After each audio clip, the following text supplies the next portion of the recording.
Hey guys, welcome back. ಎಲ್ಲರೂ ಹೇಗಿದ್ದೀರಾ? I hope you all doing good and safe at home. So ಇವತ್ತಿನ ವಿಡಿಯೋದಲ್ಲಿ ನಾನು ಒಂದು ಬ್ರೇಕ್ಫಾಸ್ಟ್ ರೆಸಿಪಿನ ಶೇರ್ ಮಾಡ್ತಾ ಇದ್ದೀನಿ.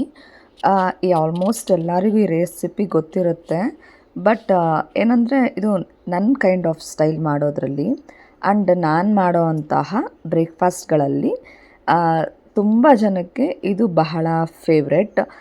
ನೀನು ರವೆ ರೊಟ್ಟಿ ಟೊಮೊಟೊ ಗೊಜ್ಜು ಮಾಡ್ಕೊಂಬ, ತುಂಬ ದಿನ ಆಯಿತು ತಿನ್ನಬೇಕು ಅನಿಸ್ತಾ ಇದೆ ಅಂತ ನನ್ನ ಹತ್ರ ಕೇಳಿ ಮಾಡಿಸ್ಕೊಂಡಿದ್ದು ಉಂಟು.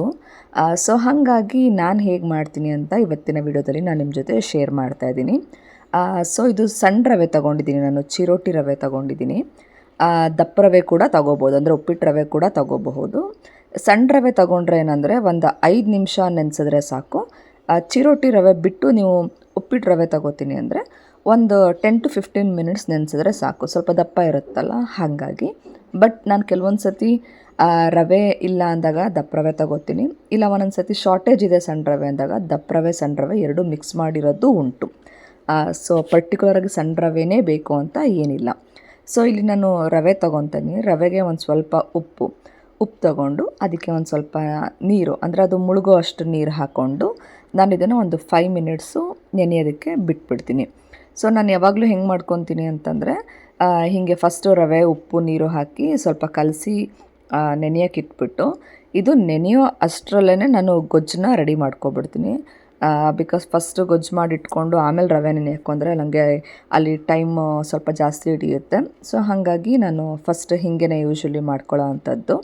ಆ್ಯಂಡ್ ಗೊಜ್ಜು ಅಷ್ಟೇನೆ, ಇದಕ್ಕೆ ನಾನು ಬೇರೆ ಬೇರೆ ಗೊಜ್ಜನ್ನ ಮಾಡಿ ಟ್ರೈ ಮಾಡಿದ್ದೀನಿ, ಬಟ್ ಟೊಮೊಟೊ ಗೊಜ್ಜು ಕೊಡೋ ಅಂತಹ ಬೆಸ್ಟ್ ಕಾಂಬಿನೇಷನ್ ಈ ರವೆ ರೊಟ್ಟಿಗೆ ಬೇರೆ ಯಾವುದೇ ಥರ ಗೊಜ್ಜು ಕೊಡೋದಿಲ್ಲ. ಸೊ ಹಾಗಾಗಿ ನನ್ನ ಆಲ್ ಟೈಮ್ ಫೇವ್ರೇಟ್ ಟೊಮೊಟೊ ಗೊಜ್ಜೇನೆ ಇದಕ್ಕೆ. ನಿಮಗೆ ಕ್ವಾಂಟಿಟಿ ಎಷ್ಟು ಬೇಕು, ಈಗ ಫಾರ್ ಎಕ್ಸಾಂಪಲ್ ಒಂದು 2-3 ಜನ, ಇದು 4-5 ಜನಕ್ಕೂ ಆಗುತ್ತೆ. ಒಂದು 3 ಈರುಳ್ಳಿ, ಒಂದು 4-5 ಟೊಮೊಟೊ ತೊಗೊಂಡ್ರೆ ಒಂದು 5 ಜನ ನೀವು ಆರಾಮಾಗಿ ತಿನ್ನಬಹುದು. ನಾನು ಒಂದು ಮೀಡಿಯಮ್ ಸೈಜ್ದು ಒಂದು 3 ಈರುಳ್ಳಿ ತೊಗೊಂಡಿದ್ದೀನಿ. ಅದಕ್ಕೆ ಒಂದು ಮೀಡಿಯಮ್ ಸೈಜ್ದು ಒಂದು 5 ಹುಳಿ ಟೊಮೊಟೊ, ಜಾಮ್ ಟೊಮೊಟೊ ಅಲ್ಲ ಹುಳಿ ಟೊಮೊಟೊ ತೊಗೊಂಡಿದ್ದೀನಿ. ಈವನ್ ನೀವು ಜಾಮ್ ಟೊಮೊಟೊ ಕೂಡ ನೀವು ತೊಗೋಬಹುದು. ನಾನು ಯೂಶ್ವಲಿ ಹುಳಿ ಟೊಮೊಟೊ ತೊಗೋತೀನಿ.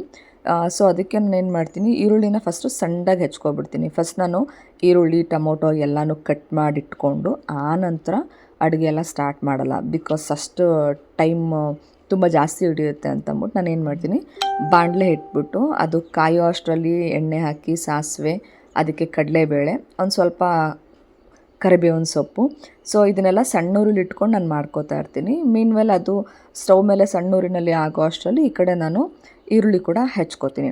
ಆ್ಯಂಡ್ ಆ ಈರುಳ್ಳಿ ಸ್ವಲ್ಪ ಬಾಡೋ ಅಷ್ಟರಲ್ಲಿ ನಾನು ಟೊಮೊಟೊ ಕೂಡ ಹಚ್ಕೋತೀನಿ.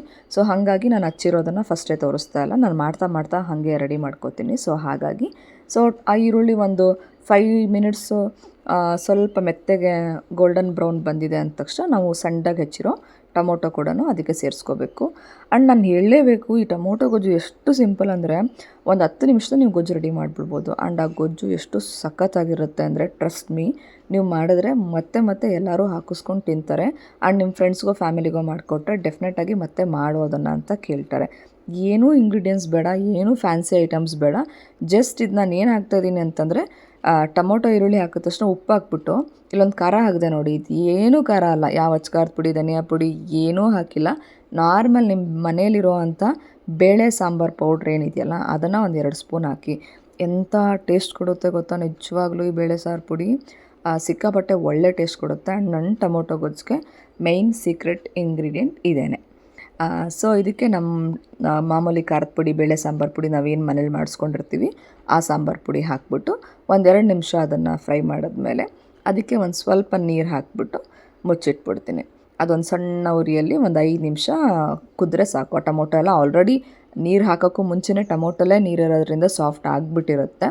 ಸೊ ಇನ್ನೊಂದು ಸ್ವಲ್ಪ ಸಾಫ್ಟ್ ಚೆನ್ನಾಗಿ ಬೇಯಲಿ ಅಂತ ಅಂದ್ಬಿಟ್ಟು ಒಂದು 5 ನಿಮಿಷ ನಾನು ಮುಚ್ಚಿಡ್ತೀನಿ. ಅದೇ ಟೈಮಲ್ಲಿ ಕೊತ್ತಂಬರಿ ಸೊಪ್ಪು ತೊಳೆದು ಸಣ್ಣಕ್ಕೆ ಹೆಚ್ಕೊಂಡು ಅದನ್ನು ಕೂಡ ಸೇರಿಸ್ಕೊತಾ ಇದ್ದೀನಿ. ಇಷ್ಟೇ, ಬೇರೆ ಏನೂ ಇಂಗ್ರೀಡಿಯೆಂಟ್ ಬೇಡ. ಇವನ್ ನಿಮ್ಮ ಹತ್ರ ಕಡಲೆಬೇಳೆ ಇಲ್ಲ ಅಂದರೂ ಸ್ಕಿಪ್ ಮಾಡ್ಬೋದು, ಕರಿಬೇವು ಇಲ್ಲ ಅಂದರೂ ಸ್ಕಿಪ್ ಮಾಡ್ಬೋದು.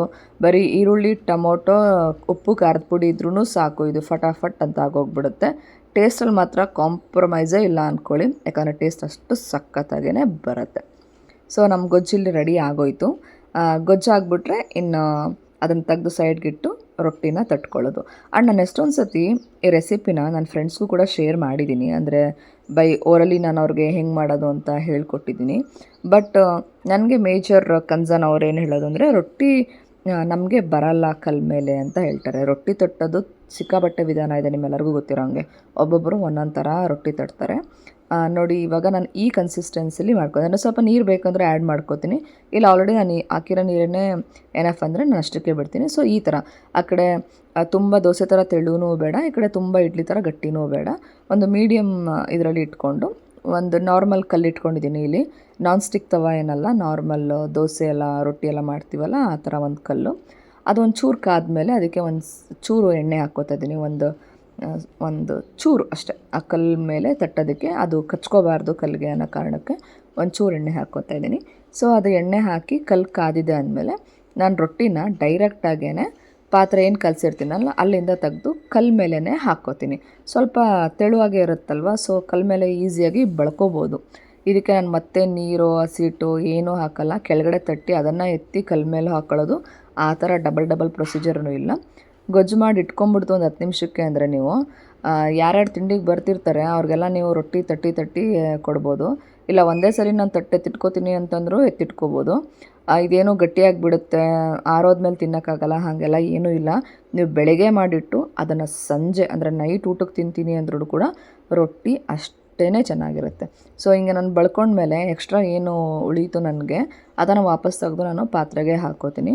ಇದಕ್ಕೆ ನಾನು ನೀರು ಹಾಕ್ಕೊಂಡಿಲ್ಲ, ಕೈನ ನೀರಿಗೆ ಹಚ್ಕೊಂಡಿಲ್ಲ, ಏನೂ ಮಾಡಿಲ್ಲ, ಡೈರೆಕ್ಟಾಗಿ ಕಲ್ಲು ಮೇಲೆ ಹಾಕಿ ಬಳ್ಕೋತಾ ಇರೋದು. ನನಗೆ ಇವಾಗ ಬಿಸಿಗೆ ಕಲ್ಲು ಬಿಸಿ ಇರುತ್ತೆ, ಹೆಂಗೆ ಬೆಳೆಯೋದು ಅಂತ ನಿಮ್ಗೆ ಅನಿಸ್ಬೋದು. ಇದು ಫಸ್ಟ್ ರೊಟ್ಟಿ ತಟ್ತಾ ಇರೋದು, ಸೊ ಕಲ್ಲು ಅಷ್ಟು ಬಿಸಿ ಇಲ್ಲ, ಇನ್ನೂ ಬಿಸಿ ಆಗಿಲ್ಲ. ಸೊ ಆರಾಮಾಗಿ ತಟ್ಕೊಂಡೆ. ಇವನ್ ನಾನು ಇದಾದಮೇಲೆ 1-2 ರೊಟ್ಟಿ ಸುಟ್ಟ ಮೇಲೆ ನಿಮ್ಗೆ ಗೊತ್ತು ಕಲ್ಲು ಎಷ್ಟು ಬಿಸಿ ಆಗಿರುತ್ತೆ ಅಂತ. ಆ ಬಿಸಿನಲ್ಲೂ ಕೂಡ ನಾನು ಹಾಗೇ ತಟ್ಕೋತೀನಿ.